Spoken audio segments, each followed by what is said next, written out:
मित्रों, अधिकांश लोग धन समृद्धि के लिए लक्ष्मी जी की अर्चना करते हैं, लेकिन देवी लक्ष्मी एक नहीं बल्कि पूरी 8 प्रकार की होती हैं और यह अलग अलग माध्यमों से अपने भक्तों की मनोकामना पूरी करती हैं। इसलिए धर्म ग्रंथों में अष्ट लक्ष्मी का उल्लेख किया गया है। ये अष्ट लक्ष्मी अपने नाम के अनुसार फल देती हैं, इसलिए आपको मनोकामना और सुख समृद्धि की चाहत के अनुसार ही देवी लक्ष्मी के अलग अलग स्वरूपों की पूजा करनी चाहिए। इस वीडियो में माता लक्ष्मी से जुड़ी कुछ खास और अद्भुत जानकारी आपको मिलेगी, तो बने रहिए पूरे वीडियो के साथ। तो जय श्री विष्णुवे नमः। स्वागत है कथामृत यूट्यूब चैनल पर। मित्रों, कई लोग लाखों करोड़ों रुपए खर्च करके भागवत कथा, श्री राम कथा इत्यादि सुनते हैं, जबकि कथा के नाम पर गाना बजाना, डांस इत्यादि ही देखने सुनने को मिलता है। लेकिन जो सही जानकारी है, जो शास्त्रोक्त या पुराणोक्त जानकारी है, उससे लोग दूर हो रहे हैं, जबकि आज की पीढ़ी के लिए इन्हें जानना अत्यंत आवश्यक है। लक्ष्मी जी के विषय में कुछ ऐसी बातें हैं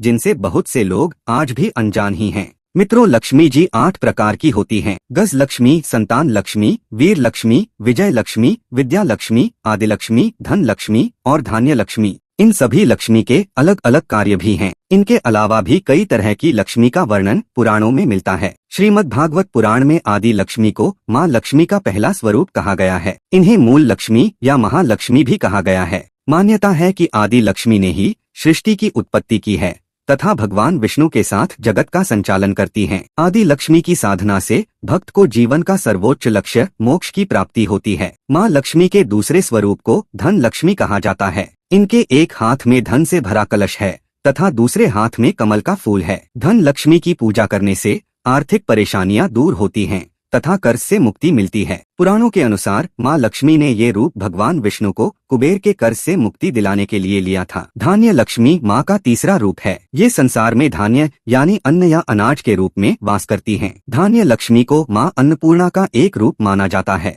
इनको प्रसन्न करने के लिए कभी भी अनाज या खाने का अनादर नहीं करना चाहिए। गज लक्ष्मी हाथी के ऊपर कमल के आसन पर विराजमान है। माँ गज लक्ष्मी को कृषि और उर्वरता की देवी के रूप में पूजा जाता है। इनकी आराधना से संतान की प्राप्ति होती है। राजा को समृद्धि प्रदान करने के कारण इन्हें राज लक्ष्मी भी कहा जाता है। संतान लक्ष्मी को स्कंद माता के रूप में भी जाना जाता है। इनके 4 हाथ हैं तथा अपनी गोद में कुमार स्कंद को बालक रूप में लेकर बैठी हुई हैं। माना जाता है कि संतान लक्ष्मी भक्तों की रक्षा अपनी संतान के रूप में करती हैं। इसके बाद वीर लक्ष्मी। माँ लक्ष्मी का ये रूप भक्तों को वीरता और साहस प्रदान करता है। वीर लक्ष्मी युद्ध में विजय दिलाती हैं। अपने हाथों में तलवार और ढाल जैसे अस्त्र शस्त्र धारण करती हैं। फिर आती है विजय लक्ष्मी। माता लक्ष्मी के इस रूप को जय लक्ष्मी या विजय लक्ष्मी के नाम से भी जाना जाता है। माँ के इस रूप की साधना से भक्तों के जीवन के हर क्षेत्र में जय विजय की प्राप्ति होती है। जय लक्ष्मी यश, कीर्ति तथा सम्मान प्रदान करती हैं।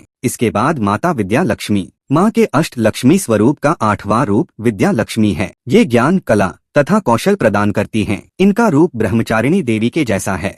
इनकी साधना से शिक्षा के क्षेत्र में सफलता प्राप्त होती है। मित्रों, लक्ष्मी तो एक ही हैं, लेकिन उन्हीं लक्ष्मी के अलग अलग नाम हैं, जिससे कि व्यक्ति अपनी जरूरत के अनुसार उनकी आराधना कर सके। जैसा कि आप जानते ही हैं कि परमात्मा लक्ष्मी के स्वामी हैं। लक्ष्मी जी जीव मात्र की माता हैं, अतः जीव का तो लक्ष्मी के विवेक पूर्ण उपयोग मात्र का अधिकार है, उपभोग का नहीं है। लक्ष्मी के उपभोग का अधिकार तो मात्र नारायण को ही है। उपयोग और उपभोग में अंतर है। इंद्रियों को अनिवार्य वस्तु विषयों का देना उपयोग है, किंतु इंद्रियों की बिना आवश्यकता के भी उन्हें विषय देते रहना, उन्हें बहलाते रहना उपभोग है। वह स्वेच्छाचार है। इंद्रियों के अधीन होकर विषयों को देते रहना उपभोग है। धन के दुरुपयोग से इहलोक और परलोक दोनों बिगड़ते हैं। संपत्ति और शक्ति का सदुपयोग करने वाला देव है और दुरुपयोग करने वाला दैत्य है। भागवत की कथा मानव को देव बनाने के लिए है, इसलिए समय, शक्ति और संपत्ति का सदुपयोग करना चाहिए। मनुष्य अपना बहुत सा समय संपत्ति और संतति के पीछे गंवा देता है। जीव बहुत सा समय फैशन और व्यसन में नष्ट कर देता है।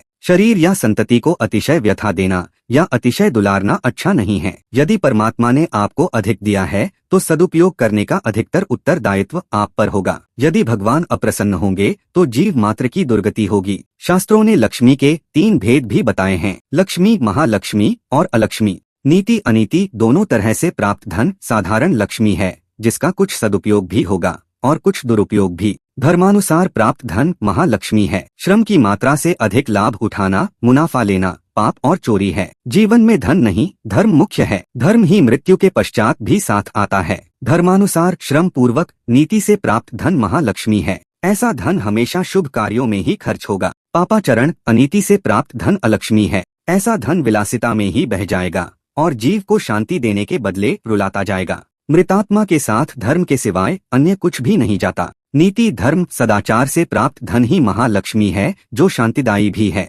महालक्ष्मी तो नारायण को ही प्राप्त हो सकती हैं, शिशुपाल को नहीं। रुक्मिणी हरण की कथा का यही तात्पर्य है। रुक्मिणी महालक्ष्मी ही हैं, जो शिशुपाल को नहीं, नारायण को ही वरण करती हैं। शिशु के लालन पालन में जिसका धन और समय लगा रहता है, वह कामी पुरुष ही शिशुपाल है। जो हमेशा सांसारिक और भौतिक सुखों के पीछे ही भागता रहता है, वही शिशुपाल है। किसी ने प्रश्न किया था कि लक्ष्मी माता की कितनी बहनें थीं? इसका एक ही लाइन में उत्तर है कि कोई नहीं। पुराणों में 2 लक्ष्मी के बारे में जानकारी मिलती है। पहले तो समुद्र मंथन वाली लक्ष्मी। समुद्र मंथन से कुल 14 तरह के रत्न आदि उत्पन्न हुए थे। उनको देवताओं और असुरों ने आपस में बांट लिया था। समुद्र मंथन के दौरान लक्ष्मी की उत्पत्ति भी हुई। लक्ष्मी अर्थात श्री और समृद्धि की उत्पत्ति। कुछ लोग इसे सोने से जोड़ते हैं, लेकिन कुछ लोग इन्हें देवी मानते हैं। समुद्र मंथन से उत्पन्न लक्ष्मी को कमला कहते हैं, जो 10 महाविद्याओं में से अंतिम महाविद्या है। देवताओं तथा दानवों ने मिलकर अधिक संपन्न होने के लिए समुद्र का मंथन किया। समुद्र मंथन से 14 रत्न प्राप्त हुए, जिनमें देवी लक्ष्मी भी थी,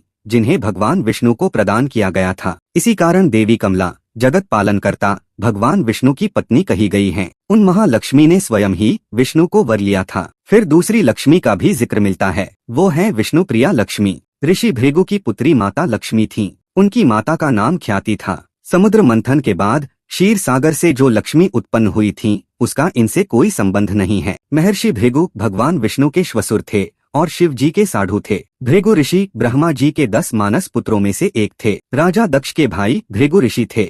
इसका मतलब लक्ष्मी जी राजा दक्ष की भतीजी थीं। माता लक्ष्मी के 2 भाई थे, धाता और विधाता। माता लक्ष्मी के 18 पुत्रों में से प्रमुख 4 पुत्रों के नाम हैं आनंदाय, कर्दमाय, श्रीप्रदाय, चिक्लिताय। ऋग्वेद में लक्ष्मी जी के 4 पुत्रों का नाम इस श्लोक में आया है। आनंदः कर्दमः श्री दशचिक्लित इति विश्रुता, केरिश यह श्रियः पुत्राश्वमय श्रीर देवी देवता। लेकिन आकस्मिक धन पाने के लिए व्यक्ति को लक्ष्मी जी के 18 वर्ग पुत्रों के नाम लेने होंगे। इसके बाद धन की व्यवस्था स्वयं लक्ष्मी जी आकर करती हैं। लक्ष्मी जी के 18 पुत्रों के नाम शुक्रवार से जपना शुरू कर देना चाहिए। हिंदू धर्म में शुक्रवार का दिन सभी देवी को समर्पित है। धन की देवी माँ लक्ष्मी की पूजा भी शुक्रवार के दिन विशेष रूप से की जाती है। मित्रों, लक्ष्मी शब्द 2 शब्दों के मेल से बना है, एक लक्ष्य तथा दूसरा मी, अर्थात लक्ष्य तक ले जाने वाली देवी लक्ष्मी। आमतौर पर लोगों को पता है कि माँ लक्ष्मी का वाहन उल्लू है, लेकिन ये बात बहुत ही कम लोग जानते हैं कि इनका वाहन हाथी भी है। मित्रों, माता लक्ष्मी ने इंद्र से स्वयं बताया था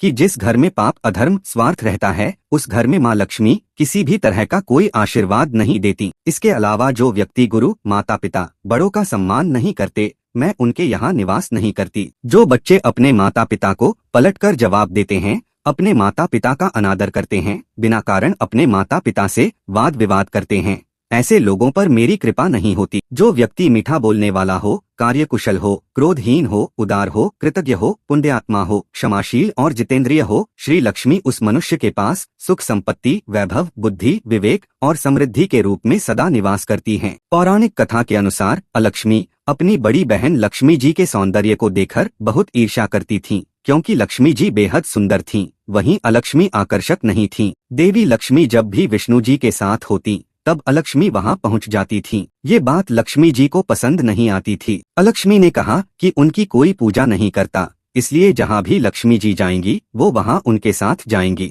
इस बात से क्रोधित होकर लक्ष्मी जी ने अपनी बहन को अलक्ष्मी को श्राप दिया कि जहां ईर्ष्या, लालच, आलस, रोष और गंदगी होगी, वहां तुम निवास करोगी। ऐसे में माँ लक्ष्मी हमेशा अपने पति के चरणों की गंदगी दूर करती रहती हैं, जिससे अलक्ष्मी कभी भी उनके पास न आए। अब प्रश्न उठता है कि लक्ष्मी जी का स्वर्ग से पृथ्वी पर आगमन कैसे हुआ? तो इसका विवरण ब्रह्म वैवर्त पुराण में मिलता है। इस पुराण में वर्णित कथा के अनुसार सरस्वती, गंगा देवी और लक्ष्मी जी तीनों ही श्री हरि की पत्नियां थीं। एक बार सरस्वती जी के मन में यह भ्रम उत्पन्न हो गया कि श्री हरि गंगा को उनसे अधिक चाहते हैं। इसी भ्रम के कारण उन्होंने गंगा जी को कुछ कठोर शब्द कह दिए। जब लक्ष्मी जी ने सरस्वती को इस प्रकार का व्यवहार न करने की सलाह दी तो सरस्वती ने क्रोधित होकर गंगा जी को नदी रूप में और लक्ष्मी जी को वृक्ष रूप में पृथ्वी पर जन्म लेने का शाप दे दिया। सरस्वती जी के शाप को लक्ष्मी जी ने तो शांतिपूर्वक स्वीकार कर लिया, परंतु गंगा जी ने सरस्वती को भी शाप देते हुए कहा कि हे सरस्वती, मैं तुम्हें शाप देती हूँ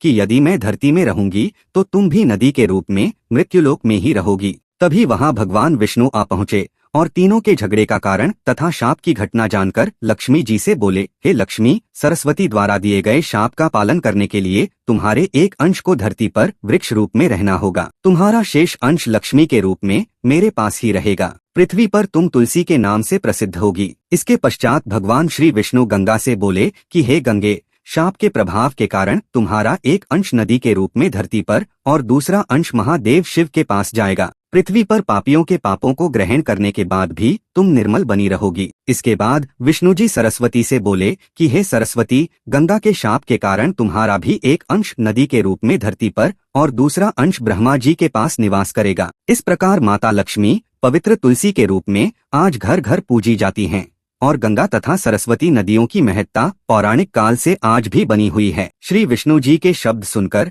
तीनों देवियां अत्यंत दुखी हो गईं। उन्होंने मिलकर श्री विष्णु जी की चरण वंदना की और शाप मुक्ति का उपाय पूछा। तब श्री विष्णु बोले कि हे देवियों, कलयुग के 5000 वर्ष बीत जाने के पश्चात तुम्हारा उद्धार हो जाएगा और तुम पुनः मेरे पास लौट आओगी। इसके बाद तीनों देवियां भगवान श्री हरि की आज्ञा का पालन करने के लिए चली गईं। इस प्रकार लक्ष्मी के साथ साथ गंगा और सरस्वती को भी धरती पर आना पड़ा। तभी से ये तीनों देवियां धरती पर नदी और तुलसी रूप में स्थित हैं। पुराणों के अनुसार श्री लक्ष्मी को ही समस्त देवियों के अवतार की शक्ति कहा गया है। श्री लक्ष्मी ही श्री विष्णु के साथ लक्ष्मी के रूप में, शिव के साथ गौरी के रूप में तथा ब्रह्मा जी के साथ सरस्वती के रूप में निवास करती हैं। सृष्टि की और अपने भक्तों की रक्षा के लिए यही शक्ति दुर्गा अथवा काली बन जाती है। सूर्य से भी हजारों गुना तेजस्विनी यह शक्ति हाथ में खप्पर लेकर शत्रुओं का रक्त पीती है। इस प्रकार श्री लक्ष्मी ही शक्ति के रूप में सृष्टि की रचना करती हैं, पालन करती हैं। सृष्टि के आरंभ से ही